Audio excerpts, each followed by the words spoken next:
Hola amigos, bienvenidos a un nuevo video de Carreta Jurídica. Mi nombre es Sebastián Bautista. El día de hoy les traigo la primera entrega de una serie de videos, entrevistas que realizamos para estudiar el tema de las artes y la gestión cultural en el departamento de Boyacá, Colombia, desde donde se hace este canal.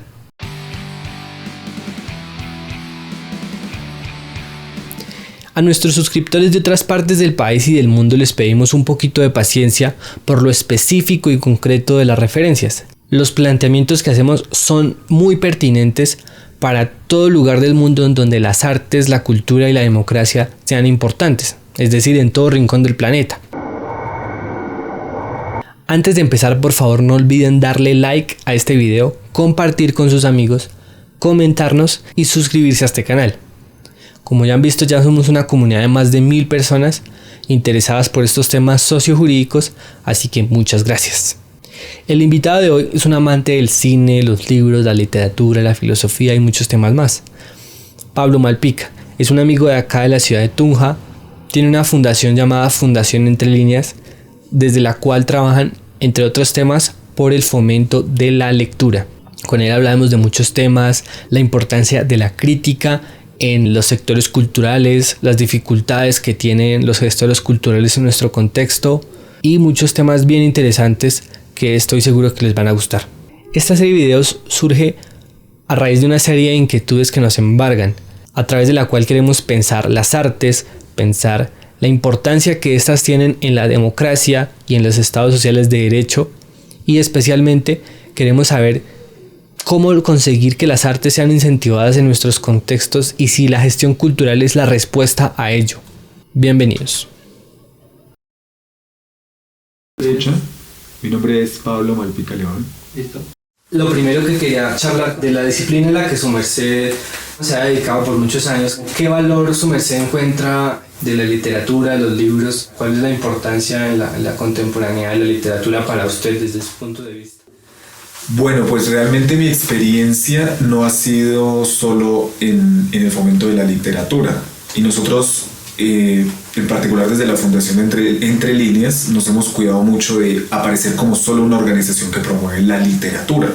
Generalmente cuando se habla de lectura, automáticamente se habla de literatura. Nosotros decimos que lectura puede ser de cualquier ámbito del saber humano y de las artes que tengan como un soporte escrito. Por eso nos gusta más bien hablar de la cultura escrita, más que del fomento de lectura de solo la literatura. Nos gusta usar ese concepto de cultura escrita, que acá se usa muy poco. Yo tengo que decir que apenas yo empecé a hacer como este trabajo de fomento de lectura, aquí en Boyacá y en Tunja se habla muy poco, prácticamente nada, de lectura.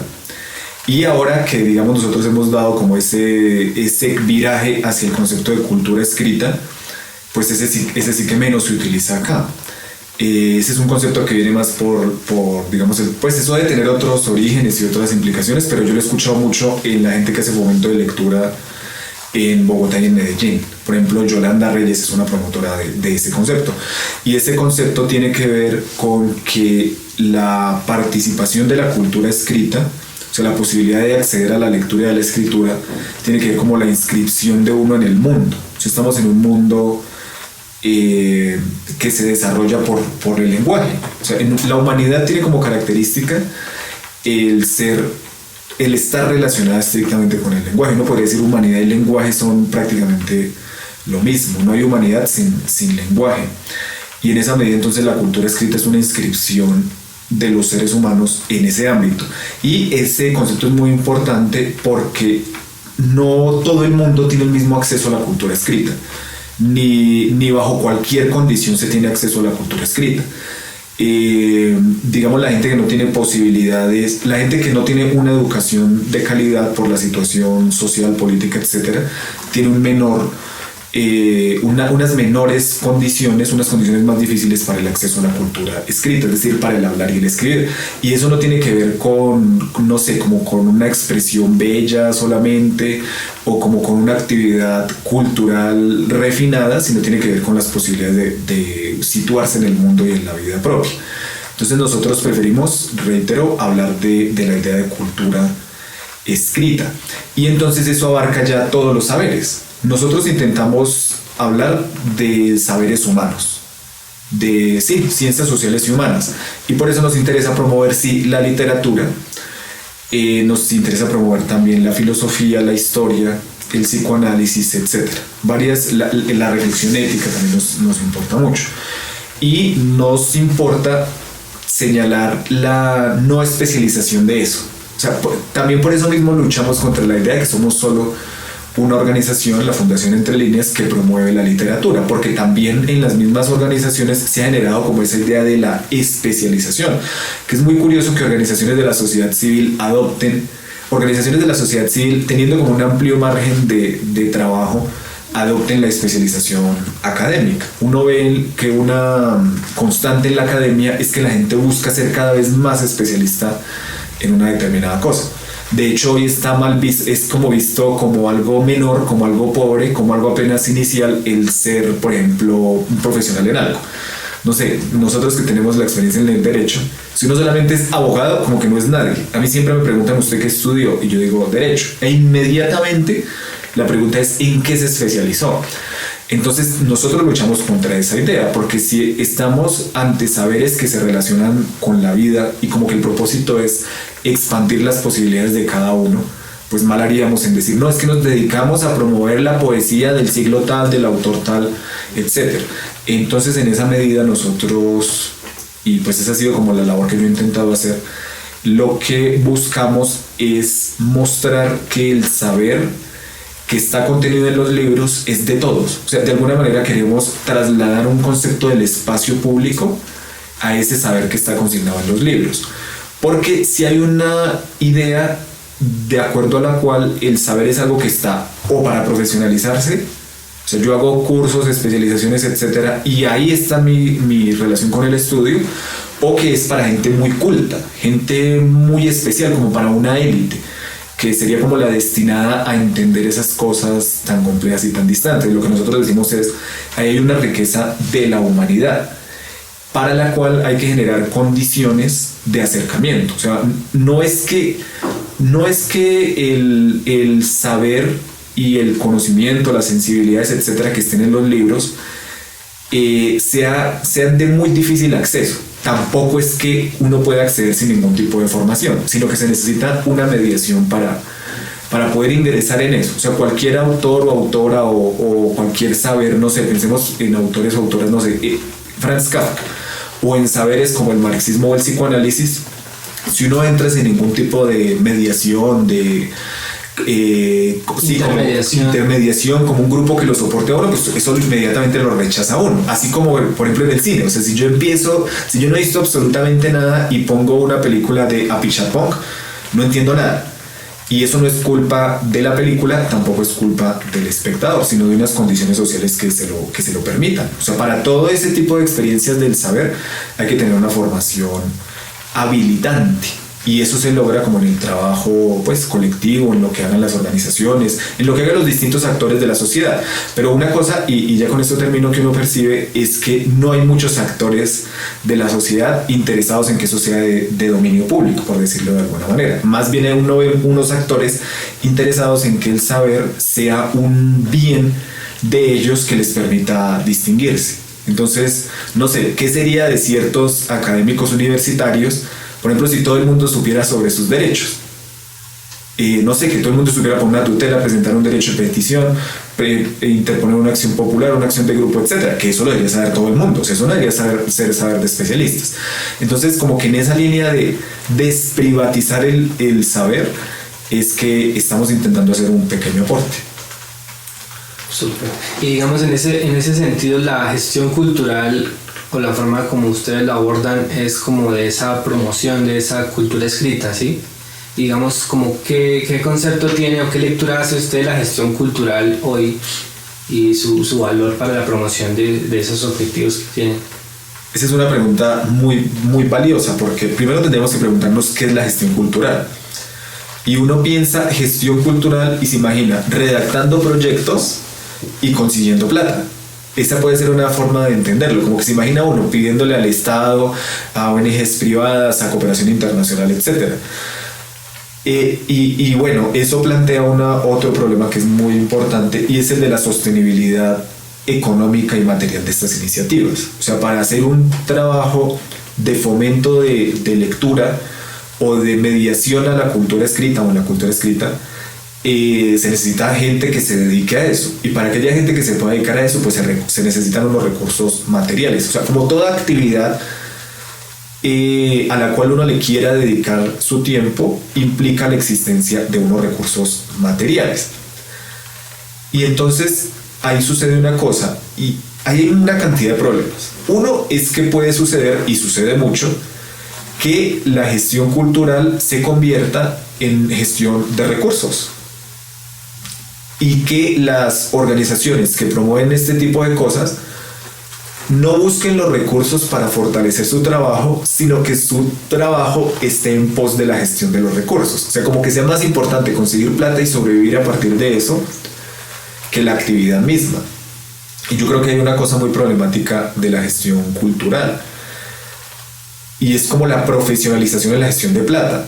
Hasta el mismo gestor en sus posibilidades creativas o en sus posibilidades de repensar el arte y ayudar a hacer algo más interesante con esas disciplinas, termina siendo como algo muy mecánico de pronto, ¿no? De acuerdo. O sea, yo parto de la idea de, bueno, hay un problema de sostenibilidad material. O sea, uno tampoco le puede decir a la gente como no se preocupe por cómo va a sobrevivir, porque es un problema siempre presente. O sea, como que reclamar heroísmos o la existencia de mártires en la gestión cultural me parece impropio. Entonces existe ese problema del sostenimiento material. Y la salida como más obvia y accesible que todos tenemos es la gestión cultural, si entendemos por gestión, la entendemos en ese sentido como restringido de gestión de recursos ante entidades públicas y privadas. Y ahí se corren dos riesgos. El que ya decíamos, que en lugar de que la gestión sea un medio, se convierta en un fin en sí mismo. Entonces se gestiona plata para sobrevivir, y la actividad viene a ser como, la actividad cultural viene a ser como un soporte de esa gestión. Entonces yo hago las actividades, tomo fotos, paso planillas, etcétera. Grabo cualquier video porque eso me da experiencia y yo me puedo volver a presentar y seguir haciendo gestión. De hecho, sucede que si yo gano 1, 2, 3, 4 veces, ya es más difícil que yo pierda. Entonces la gestión se puede volver un fin en sí misma, y eso me parece súper problemático. Pero lo otro es el problema que su merced acaba de señalar, que es importantísimo, y es que quienes hacemos gestión cultural, en lugar de ser como habilitados y cualificados en la actividad que hacemos, nos volvemos cualificados y expertos en hacer proyectos, presentar informes, pasar facturas, obedecer a las dinámicas propias de ese tipo de convocatorias. Este es un problema fundamental, y yo creo que es un problema que a todas las organizaciones les sucede. Todas las organizaciones culturales gastan un montón de su tiempo presentando propuestas y después haciendo informes y después respondiendo a las exigencias financieras, contables, etc. Y eso plantea un tercer problema, y es que hay que inscribir la actividad cultural en las lógicas de la gestión. Un ejemplo sencillo: si uno va a hacer un trabajo de lectura, no sé, por ejemplo, si vamos a leer El Quijote, o si vamos a indagar, por ejemplo, sobre el cine colombiano en la primera década del 2000, ese evidentemente no es un trabajo de 2 meses, de 4 meses, de 6 meses. Ese es un trabajo de muy largo aliento. Pero es que la convocatoria le dice a usted que lo tiene que hacer en 2 meses, o que lo tiene que hacer en 1, o en el mejor de los casos que lo tiene que hacer en 6. Las convocatorias son supremamente mentirosas en ese sentido, porque le dicen, por ejemplo, a la gente: tiene que hacer la convocatoria en 6 meses, pero la abren en agosto y tiene que entregar resultados antes de que se acabe el año. O sea, ahí estamos ya ante una imposibilidad, y eso es supremamente frecuente que suceda, que el Estado le dé a uno unos tiempos muy restringidos, porque ese es otro asunto que se percibe muy claramente. Muchas veces en el Estado hacen este tipo de convocatorias no porque les interesen los procesos sociales y culturales, sino porque tienen una plata que deben ejecutar, y que si no ejecutan tienen problemas. Y por eso uno ve casos como el de la alcaldía de Tunja, que abre convocatorias y da 2 días para presentar las propuestas, o que abre convocatorias en agosto, en septiembre, en octubre, y que exige resultados antes de que se acabe el año. Ahí es muy claro que lo que interesa es ejecutar los recursos. Si quisieran de verdad como que generar procesos de largo aliento, abrirían las convocatorias, no sé, en enero. Es que uno no ve cuál es la imposibilidad de abrir las convocatorias en enero o febrero, o inclusive como a veces hace el ministerio, que las abre el año anterior. Claro está que también comete el error de que dan los resultados en agosto y le va llegando a la gente los recursos en septiembre, etc. Entonces yo creo que hay un problema tremendo, si entendemos por gestión cultural eso. Ahora, si entendemos por gestión, y yo creo que hay que trascender esa idea. A mí hay una cosa que me llama mucho la atención en Tunja, y es que hay un montón de procesos que no están inscritos en esa lógica de la gestión y que son muy productivos. Ejemplos sencillos, el muralismo.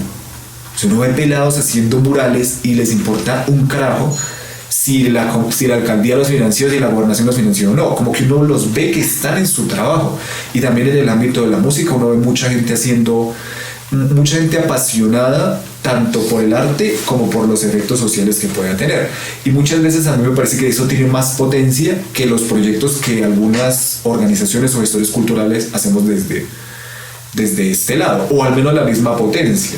O sea, a mí me parece impresionante, no sé, ya hay hasta festivales en Tunja de gente sin plata. E insisto, ahí está, yo no quiero decir como que los procesos culturales no deban aspirar a tener unas condiciones materiales dignas, pero sí está la pregunta de cómo conseguirlas y qué nos vamos jugando en la medida en que somos exitosos en la gestión cultural entendida como gestión de recursos. Yo personalmente como gestor cultural, y aquí hablo en términos muy personales, no a nombre de mi organización porque no lo he puesto en discusión, pero honestamente sí estoy un poco cansado de presentar proyectos, de que tanto tiempo de la vida se me vaya presentando proyectos, luego ejecutando los proyectos bajo las lógicas de estas instituciones que les preocupan las metas en términos cuantitativos, la gestión contable en términos de facturas, etcétera, etcétera. Y no quiero decir que no haya que tener orden, pero también eso a veces se vuelve una imposición. Y la presentación de informes, o sea, lo que le gasta uno a presentar informes me parece que es un tiempo desmedido. Y entonces hay una tensión muy, muy tenaz. Quiero hacer algo en el ámbito cultural y necesito cómo vivir, pero la propuesta como más digamos cercana de vivir es la gestión cultural, pero al mismo tiempo la gestión cultural en cierto nivel de éxito se convierte en algo que me quita más tiempo para hacer la labor cultural que quiero hacer, y uno tiene que entrar en decisiones como no me presento a tal convocatoria. Yo por ejemplo decidí que en términos personales, y también lo decimos en términos colectivos, no presentarnos a las convocatorias de la alcaldía de Tunja. Pues primero por un asunto de dignidad, porque sí nos parece bastante reprochable la manera en la que procede la alcaldía, pero también en términos de tiempo, porque claro, a uno le puede ingresar una plata, pero el tiempo que eso le demanda es también supremamente valioso. Claro, y bueno, y hay unos dilemas ahí muy complicados hay unas cosas que son como muy claras, pero hay otras que son como unos dilemas complejos. Y es, por ejemplo, que uno, en algunas ocasiones, yo quiero creer que la excepción, y lo que me doy cuenta es la excepción, pero gestores culturales que hacen proyectos muy malos, muy mediocres. Y de pronto, algunas convocatorias, que son la minoría también, tienen como unos requisitos demasiado laxos, como muy libres, lo cual es bien chévere para un gestor cultural, como que no sean tan exigentes, pero lleva también a que como muchos incautos hagan proyectos absurdos gastando dinero público para hacer proyectos que no tienen como los mínimos estándares para un evento cultural, para un proyecto cultural. Entonces ahí hay como una dinámica muy complicada, ¿no? Sí. Como de le pido como informes como para verificar la solidez de esto, pero a la vez también yo quiero que sea laxo, pero entonces sí, como que esa es una tensión ahí muy compleja. Ese es otro tema muy importante y nos pone también ante una cosa que es difícil, y es criticar el mismo sector cultural. Yo sí creo que uno tendría que hacerse la pregunta. Claro, primero hay que decir una cosa que es que es absolutamente cierta, y es que la inversión cultural de estos gobiernos es muy miserable. Inclusive, insisto, hay casos bastante lamentables como el de la alcaldía de Tunja, donde uno dice, no, esto ya es el colmo. Entonces uno, por ejemplo, mira el presupuesto del aguinaldo boyacense, que es una fiestucha de quinta. O sea, eso de cultura y de tradición, bueno, tradición puede ser, pero es que cualquier cosa puede ser una tradición. O sea, el machismo es una tradición, y por eso no quiere decir que lo preservemos, pero como de evento cultural que enriquezca o enaltezca a Tunja, me parece que eso es insostenible. O sea, si esos somos los tunjanos, pues somos apenas unas personas que esperan todo el año para derrochar un montón de plata a final de año en pseudoartistas, que yo no entiendo por qué los llaman artistas. O sea, un artista, independientemente de cualquier cosa, como que conmueve los sentidos comunes. Y estos artistas que traen acá son artistas que lo que hacen es replicar los sentidos comunes. Pero entonces, insisto, hay que decir que el Estado en todos los niveles en Colombia tiene una inversión cultural miserable, y muchas veces lo que sí invierte lo invierte de maneras ridículas y vergonzosas, como el aguinaldo boyacense. O sea, yo por ejemplo creo que aquí falta en Boyacá una crítica más seria a ese evento. Esto es una fiestucha, o sea, no tiene más allá de ser una fiestucha. Y bueno, de pronto lo de las carrozas, que lo ensalzan mucho, pero ahí hay que ir a ver también como en lo específico qué es lo que hay, porque uno muchas veces ve cosas interesantes, expresiones interesantes, creativas, etcétera, pero otras veces también ve gente que está buscando es cómo hacerse unos recursos participando de eso. Hay de las dos cosas. Pero en lo que sí quiero ser como muy enfático es que, por ejemplo, las verbenas, esto es una cosa impresentable. Muy chévere porque la gente se divierte y eso genera como popularidad en el alcalde, reconocimiento y etcétera, pero no tiene como ningún efecto. Entonces, dicho esto, de que falta plata para la cultura, también hay que hacer otra pregunta, y es: la plata que sí se está invirtiendo está generando efectos formativos, creativos, críticos, transformadores. Está generando los efectos que podría generar. En muchos casos sí. Y entonces uno ve experiencias colectivas e individuales de organización y de creación que uno dice, claro, aquí se nota la plata. Entonces, no sé, por ejemplo, Aria Teatro se ganó una beca de la gobernación de Boyacá para creación teatral. Y uno ve la obra de esta gente y dice, esa plática se invirtió bien. Pero lo que usted dice es cierto. También uno a veces ve cosas donde uno dice, aquí se hizo algo para gestionar la plata. No se gestionó la plata para hacer algo, sino que se hizo lo contrario. Estuvo primero la gestión de plata y después el esfuerzo de mostrar un resultado. Yo creo que todas las organizaciones vivimos en esa tensión. Entonces, por ejemplo, comparte lo que somos. Comparte lo que somos, el de este año. Por ejemplo, a muchas organizaciones les giró la plata ayer. Les giró el primer pago ayer, 20 de diciembre. Y se suponía que las actividades tenían que hacerse hasta el 15 de diciembre. Poner una organización a hacer actividad sin plata también es muy grave. Y sin tiempo también es gravísimo. Y pues eso le impide a la gente como hacer las cosas bien. Entonces yo creo que no solo ahí quede ahí también hay desinterés. O sea, yo creo que sí, en mucha gente hay desinterés de hacer las cosas, pero también a veces es la imposibilidad de las convocatorias mismas. Entonces yo creo que hay que hacer una crítica al sector cultural, y nosotros deberíamos revisarnos muy bien en cuanto al efecto que está teniendo la destinación de los recursos públicos, tanto en los gestores culturales como personas jurídicas o colectivos, y en las personas individualmente consideradas. Porque hay otra cosa que hay que decir, y es que el Estado no tiene ni interés ni capacidad de control. O sea, el Estado se podría engañar. De hecho, lo asombroso es que la mayoría de la gente o mucha gente no engaña al Estado, pero uno puede tener una organización de papel y hacer todo como formalmente para que el Estado, o hacer inclusive las actividades de manera muy mediocre para responderle al Estado. Porque el Estado no tiene ni interés ni capacidad. Yo creo que si tuvieran interés, de todas maneras harían mucho más de lo que hacen con la plata que tienen. Pero también tienen serias limitaciones económicas. Entonces uno ve pues muchas veces no hay supervisores. O sea, por ejemplo, estoy seguro que la alcaldía de Tunja y la gobernación de Boyacá no tienen plata para supervisores, o no les importa tenerlos también. Hubo otras veces cuando tienen supervisores, los supervisores tienen 50 proyectos, no sé cuántos, pero uno sí los ve como con mucho trabajo. A mí me parece, hay algo que me parece que nosotros deberíamos ver, que es muy sintomático del sector cultural boyacense. Yo pregunto, ¿en qué área de la cultura en Boyacá hay crítica? Aquí no hay crítica. Si alguien presenta un libro, una obra de teatro, una película, un festival y nadie publica absolutamente nada, o publican cosas informativas, pues que uno las agradece, pero eso no es crítica, me perdonan, pero eso no es crítica. O todo es muy celebratorio, como de que exista cualquier cosa, está bien, está genial, lo mejor que puede haber pasado. Exactamente, no hay una disposición como a valorar. Y yo me pregunto, ¿qué pasaría si entre nosotros fuéramos críticos?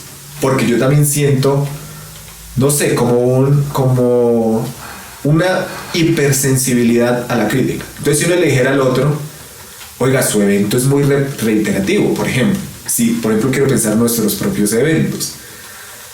Su evento es igual a todas las ferias del país.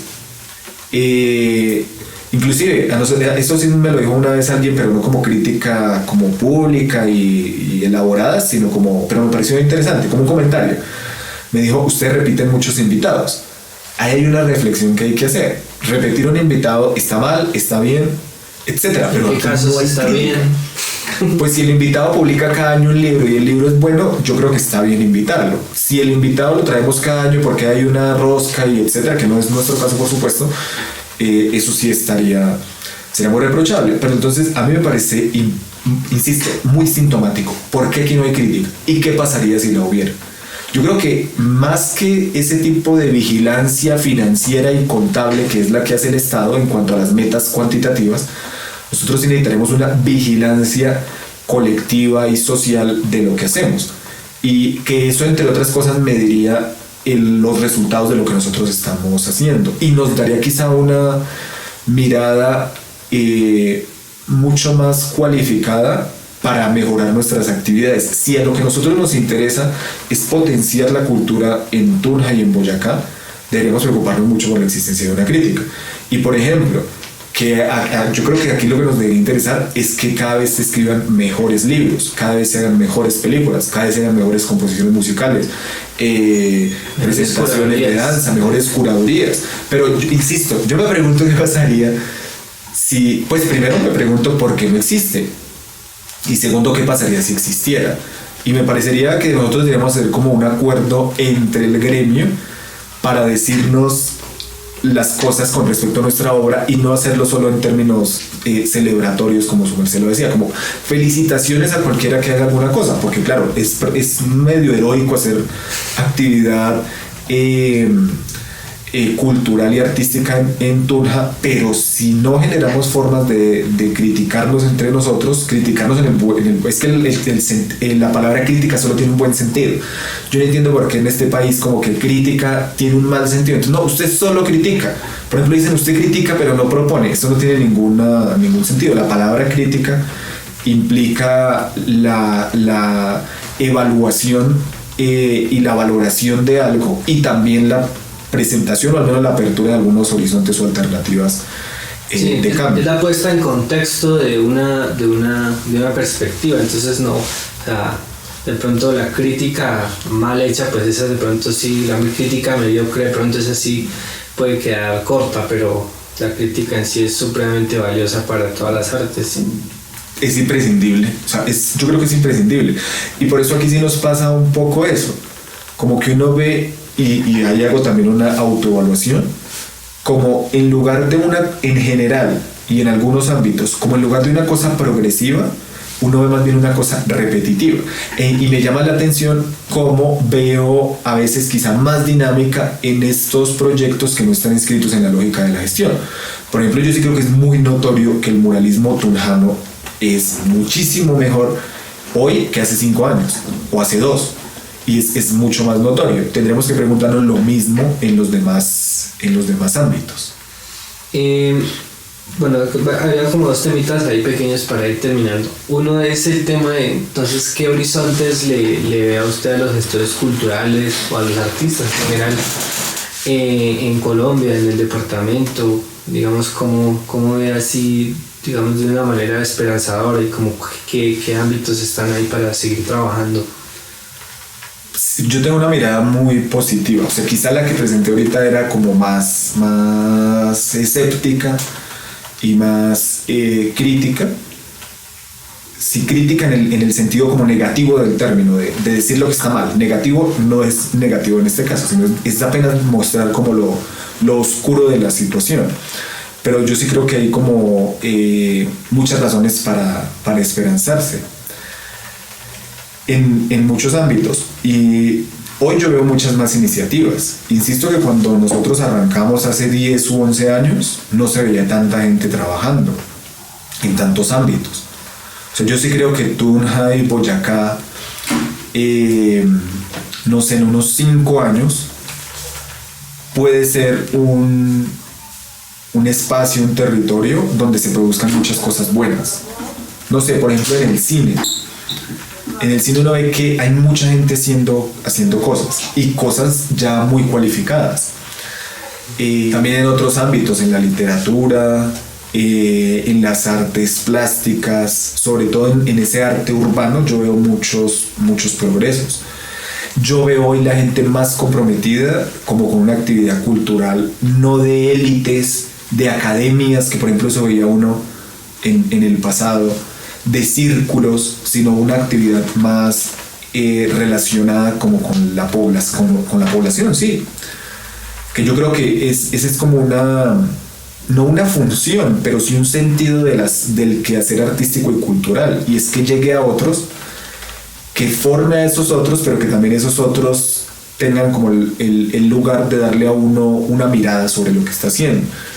Entonces, no sé, en nuestro caso, esas tertulias son interesantes, esos libros son interesantes, o esas tertulias son aburridas, impertinentes, etc. O sea, uno necesita necesariamente divulgar su trabajo y divulgarlo en cierta horizontalidad con el espectador. No quiere decir que vamos a creer que el espectador, por solo espectador, ya sabe todo y como que no hay, como que hay una relación absolutamente equivalente, porque puede suceder que el espectador no entienda lo que se le está presentando y que lo que se le está presentando sea muy bueno. Pero sí, yo sí sentía en el pasado, es como que la gente que producía acá como que quería situarse por encima de los otros y casi que ni les importaba. Entonces yo siempre pongo el ejemplo, y esta es una crítica que poco se hace: el CEAP, el Consejo Editorial de Autores Boyacenses. A mí me regalaron un paquete como de 20 libros del CEAP y me puse a mirar algunos. Honestamente no era un material que le diera a uno muchas ganas de seguirlo viendo. O sea, me parece que no era un material de calidad. Entonces recuerdo, por ejemplo, una biografía de Fernando Soto Aparicio que me parecía muy mediocre, muy poco crítica, con muy poco fundamento teórico. O sea, no era una crítica, sino más bien una apología de Fernando Soto Aparicio. Y esta gente no se preguntaba, bueno, ¿a quién le importa esto? O sea, esto, podemos publicar muchos libros, pero ¿esto a quién le llega? ¿Esto qué personas está interrogando o está expandiendo su sensibilidad? Ah, no importaba. O sea, como que produzco y si los demás no lo ven, o si no hay condiciones para que lo vean, peor para ellos. Y por eso, y aquí también quiero hacer una crítica a que uno ve como uno veía un poco, esto se ha venido erosionando mucho, la creación de gremios. Entonces, pues por ejemplo el mismo CEAP o la Academia de la Lengua de Tunja o de Boyacá, dice la Academia de Historia. Por ejemplo, la Academia de Historia, ¿qué efectos tiene la Academia de Historia en la gente del común? Y ahí se nota por qué, por ejemplo, tienen poca presencia de gente joven. Sin restar que puede haber algún mérito en sus trabajos investigativos, sí existe la pregunta, bueno, ¿y eso qué efectos sociales está teniendo? O sea, si la Academia Boyacense de Historia no existiera, o la Academia de la Lengua, ¿la gente del común de los barrios perdería algo? Me temo que no. O sea, la gente, no sé, de la CIS, de Ciudad Jardín, de Pinos de Oriente, de La Fuente, ¿perdería algo si no existieran esas organizaciones? Insisto, yo creo que no. O el SEAP mismo. O sea, ¿qué pierde la gente del barrio Asís, de los Muiscas, etcétera, si se acaba el SEAP? ¿Qué pierde? No creo que mucho. Entonces, bueno, me parece importante que hoy veo el surgimiento de iniciativas de gente que sí quiere que su trabajo irradie en la sociedad y como que recibir algún tipo de respuesta que, insisto, puede ser muy, muy crítica o simplemente de indiferencia, que la indiferencia sí puede decirle a uno, oiga, está haciendo algo muy malo. O sea, la indiferencia le puede revelar eso, o la indiferencia también puede ser, se necesitan otro tipo de procesos de formación. Sí, procesos formativos.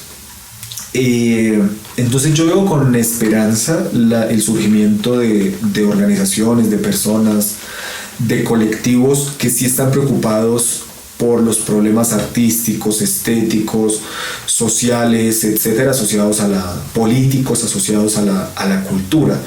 Y en esa medida creo que sí se puede dar un proceso de transformación ya mucho más amplio.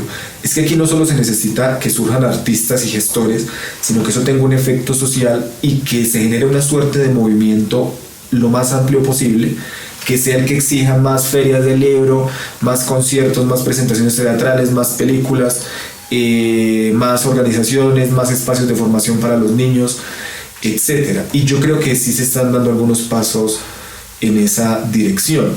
Me parece que quedaría faltando la articulación. Yo creo que se ha avanzado en la articulación. O sea, insisto, cuando yo empecé a iniciar esto, había poca articulación como reivindicatoria de los derechos del sector y de los derechos culturales de la gente del común. Hoy hay muchas más iniciativas en ese sentido, que por demás hay que decir que las han agenciado tanto las personas nuevas del sector como gente que llevaba ya un buen tiempo en el sector. O sea, cuando yo hago una crítica de ciertas partes del sector cultural, no me refiero a todo el mundo. Yo, por ejemplo, diría, el Teatro Experimental de Boyacá ha sido un factor de integración y ha sido un referente para aspirar a muchas cosas en este departamento. Yo me atrevería a decir que inclusive en este país. Pero eso no es el caso como de todas las organizaciones anteriores. Pero sí noto como una mayor articulación. Entonces yo creo que faltaría eso, un movimiento. Faltaría no iniciarlo o hacer avances, porque eso ya existe, sino consolidarlo y hacerlo mucho mayor. Un movimiento artístico y cultural que se involucre en los sectores sociales y que al mismo tiempo tenga capacidad de presión y de exigencia con respecto al Estado. Y también creo que falta un movimiento de crítica, donde nos evaluemos mutuamente, inclusive crítica de la crítica, ¿no? Entonces, no sé, si yo publico un texto destrozando una obra de teatro, pues que haya otro que también me pueda decir, esos referentes que usted utilizó no son quizá los más indicados. O bueno, si la obra ya es muy mala o lo que sea ya es muy malo y hay como acuerdo en la crítica, o eso será otra cosa. Pero también sería interesante generar debate en la crítica. Y yo no sé, es que no sé cómo decirlo, pero hay a mí cosas que me parecen asombrosas. Entonces, algo que hablábamos antes, por ejemplo, el estado del teatro Boyacá, o el estado del teatro cultural, o el estado de las bibliotecas públicas, o la inexistencia de bibliotecas populares en muchos lugares, o la existencia y el abandono de algunas bibliotecas que sí existen, como el Centro Cultural Huellas del barrio Asís. No sé, como una mirada más en conjunto de la ciudad y del departamento, que yo creo que también se logra a partir de un movimiento, pero como una especie de valoración de lo que existe, de lo que se está perdiendo y de lo que no existe, que yo creo que hay muchas posibilidades de reflexión. Insisto, una sociedad tendría que preguntarse por qué hay un teatro casi que en pleno centro de la ciudad como el Teatro Boyacá que se está cayendo. O sea, eso no tiene ningún sentido. El teatro cultural.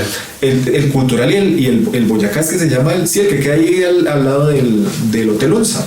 Ah, ese es el cinema. El Cinema Boyacá. O sea, uno tendría que preguntarse por qué este teatro se está cayendo. O sea, no entiendo por qué. Y lo mismo el teatro cultural. Y al mismo tiempo están haciendo otros teatros que se valora mucho. Pero yo me pongo a pensar, bueno, está muy bien que hayan rescatado el Suárez, que ahora ese era el Suárez, ¿cierto? Que ahora es el Bicentenario.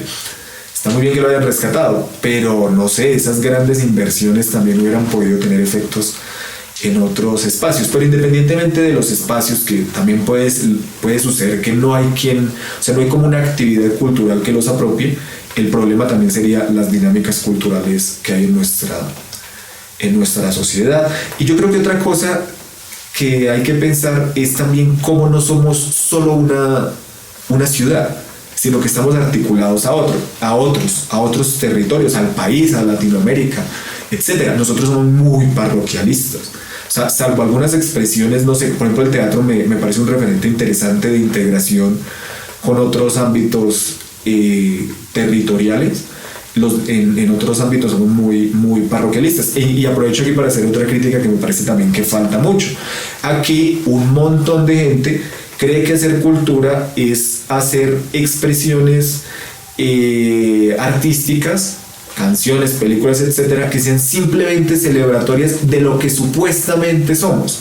Entonces aquí se volvió costumbre, por ejemplo en la música, no sé, hablar de campesinitos, de cacheticos colorados, de ruanas, etcétera, no como un asunto. Pues primero, yo sí creo que un campesino no es solamente unos cachetes colorados, una ruana y unas maneras, unas palabras específicas, que además yo creo que hay una caricaturización de los campesinos. Entonces, ser campesino es decir cómo se topa, y reivindicar lo campesino es dejar de decir cómo está y empezar a decir cómo se topa, dejar de ponerse chaquetas o sacos y empezar a ponerse ruana. O sea, como que lo campesino es eso, y se instrumentaliza. Y yo insisto, eso lo veo hasta en gente muy joven. O sea, a mí me asombran grupos de rock como que creen que están reivindicando lo campesino, solamente reivindicando eso que se supone que es lo campesino. No, lo campesino son pues primero es una historia. A ver, ¿estamos dispuestos a estudiar la historia del campo boyacense, del campo colombiano? ¿O solamente hacerlo insisto, a la ruanita, al sombrerito y a los cachetes colorados? Y segundo, ¿estamos dispuestos a hacer una reivindicación no ya a ese nivel, insisto, supremamente simplificador y folclórico, y estamos más bien dispuestos a acompañar otro tipo de luchas, de empeños, que ya no serían tan triviales como tan triviales y tan seguros y tan aplaudidos por todo el mundo? Porque es que, insisto, si yo hago una loa a las ruanas, con toda seguridad todo el mundo me va a alabar. Pero si yo hago una investigación sobre, por ejemplo, por qué aparecen aquí las ruanas, inclusive una investigación crítica, o sea, cómo se ha decantado un tipo de cultura en el campo boyacense. Por ejemplo, por qué el campo boyacense hasta hace muy poco tiempo era absolutamente conservador. O sea, ¿cuáles son las razones de eso?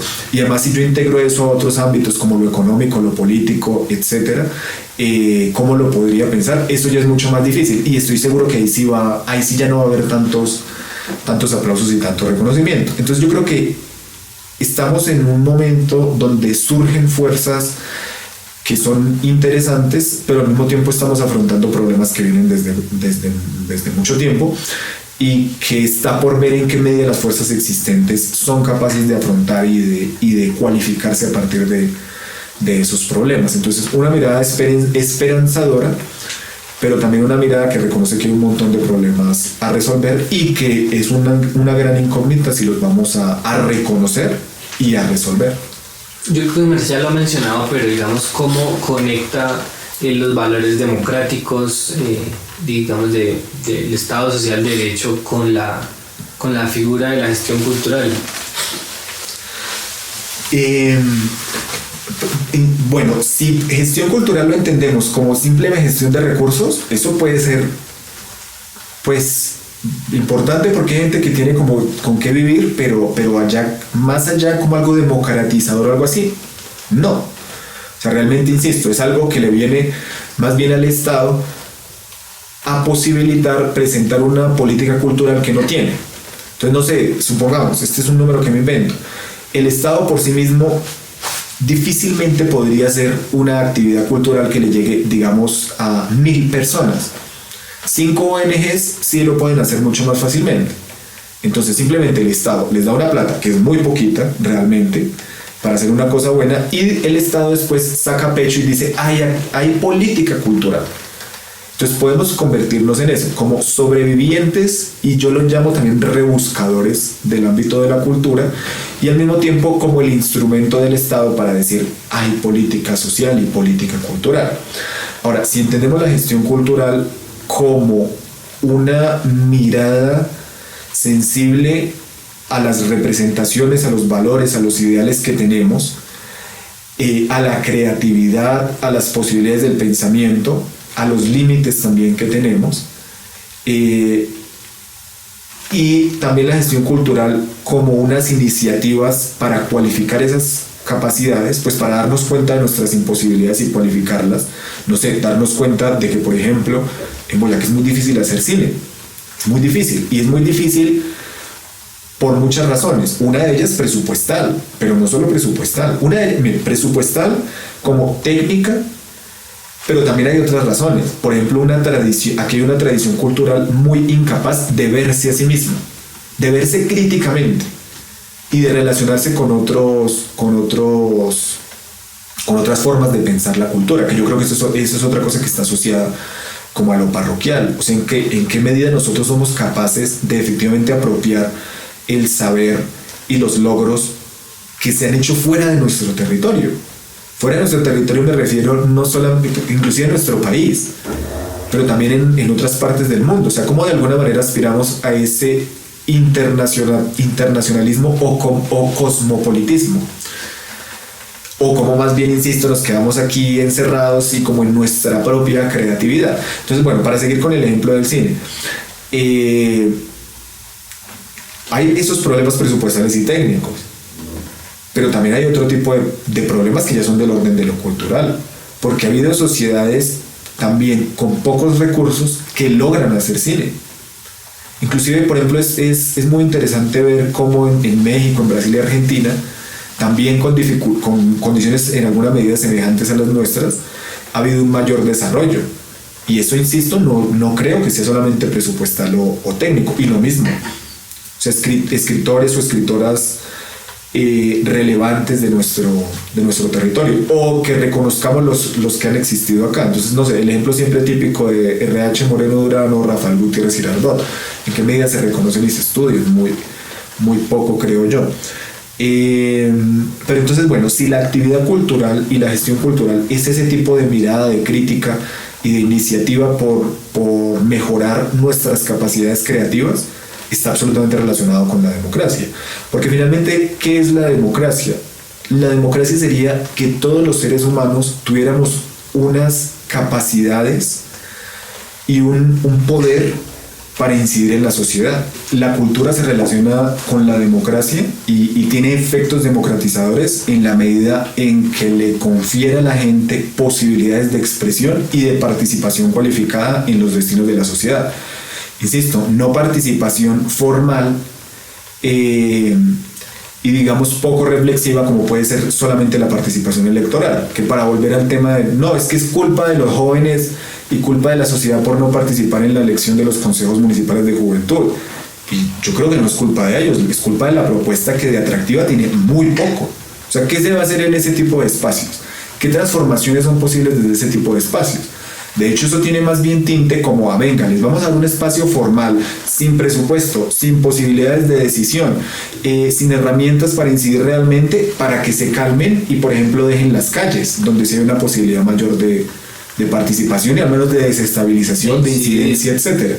Entonces, si la cultura logra hacer eso, de ser espacio social de encuentro a partir del cual se generan dinámicas de cualificación y de formación, que formación, insisto, no es ir y sentarse en una capacitación, que además también aquí gusta mucho esa palabra capacitación, sino formarse es aumentar y cualificar las capacidades que yo tengo, cantar mejor, escribir mejor, hacer mejores películas, actuar mejor, entender mejor la sociedad, entender mejor la historia, entender mejor dónde estoy parado. Si la cultura se logra convertir en eso, que yo creo que hay motivos para creer que hay fuerzas que sí contribuyen a ese propósito, en esa medida sí será democratizadora.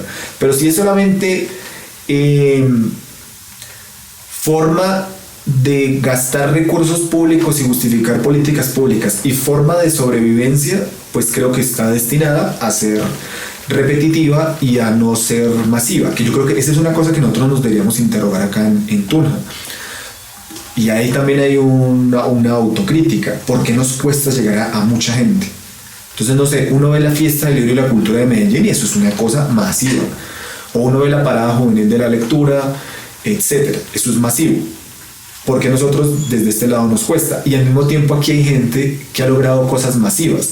No sé, el Aguinaldo Boyacense es masivo porque está vinculado como al entretenimiento que todo el mundo conoce, y un entretenimiento fácil a medida de cualquiera, o sea, no hay ningún tipo de exigencia. Pero hay, no sé, la noche de los museos. Habría que pensar por qué eso es tan masivo, que eso me parece ya mucho más valioso. O festivales juveniles que se han hecho acá. Entonces, no sé, por ejemplo, en el Paro hicieron unas presentaciones de jóvenes y eso estaba llenísimo de gente. Hay que preguntarse por qué ese tipo de iniciativas han logrado tener mayores efectos, y buscar la manera de tenerlos, pues de que la globalidad del movimiento cultural tenga mayores efectos. Yo creo que aquí hay una cosa que nosotros debemos propiciar, y es una solidaridad entre gestores, organizaciones y artistas. Y no es que yo hago mi actividad y yo me preocupo solo porque lleguen a mi actividad y llegan 20 personas, sino como entre todos hacemos como un circuito para que las actividades de todos tengan como asistencia, y no solo asistencia para mostrar indicadores, sino asistencia de manera que se formen públicos y al mismo tiempo se genere y se forme gente que critique lo que el sector cultural está haciendo. Eso me parece importante y es algo sobre lo que hay que ir trabajando mucho. Por ejemplo, nosotros este año tuvimos una experiencia muy interesante. Aquí en Tunja podríamos decir que entre muchas iniciativas literarias hay 2 festivales literarios o del libro. Esos 2 festivales, que es el de la Fundación Alejandría y el nuestro, el de la Fundación Entre Líneas, nosotros desde este año estamos concertando tanto los tiempos como los invitados. Entonces, por ejemplo, nosotros a María Francia le dimos: María Francia, vamos a invitar, que es quien dirige Alejandría, le dijimos: vamos a invitar esta gente para que ella supiera y como que no perdiera esfuerzos invitando a los mismos, o pudiera pensar otro tipo de cosas. Lo mismo también con las fechas, para que no nos crucemos, etc. Yo creo que todo ese tipo de cosas hay que pensarlas y hay que ver cómo son posibles, ¿no? ¿Qué espacios de encuentro y de diálogo hay entre las diferentes expresiones del sector cultural? Tanto las que ya tienen más trayectoria y están formalizadas, como las que hasta ahora están emergiendo, porque eso también me parecería muy importante, como actuar en pie de igualdad. No porque nosotros estamos constituidos hace 6 años y ganamos convocatorias y etcétera, somos mejores que las iniciativas que recién están surgiendo. Es más, es posible que las nuevas sean mejores y que no estén incurriendo en algunos problemas o defectos que nosotros sí. Por favor, comenten lo que les haya surgido a partir de escuchar esta entrevista un poco larga. Les agradecemos su paciencia. Suscríbanse, compartan, denle like. Nos vemos el próximo viernes con un nuevo video de Carreta Jurídica. Vamos a hablar de matrimonio.